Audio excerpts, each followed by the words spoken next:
Okey. Kita tengah proses untuk sorry lah lambat sikit hari ni buat buat live, tapi saya nak jemput semua kat luar tu. Jangan lupa hari ni hari Jumaat. Hari Jumaat hari kita jualan asam pedas. Datang, kita dah ready untuk jualan.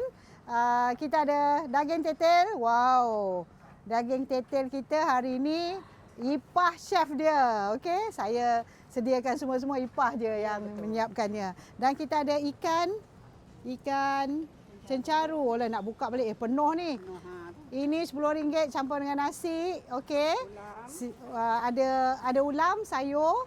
Allah, saya rasa kalau satu family ni bukan boleh berseorang makan ni. Boleh 2-3 orang lagi makan Okey, jemput semua. Jangan lambat-lambat. Hari ini juga kita ada jualan rahmah di pasar di tapak yang hujung sana. Jadi jualan kita akan berlaku di 2 tempat, satu di Dewan Office, satu lagi di depan sana. Okey, jom ramai-ramai, jangan datang lepas main Jumaat, sebabnya selalu orang datang lepas main Jumaat sudah licin. Okey, datang cepat sikit. Okey.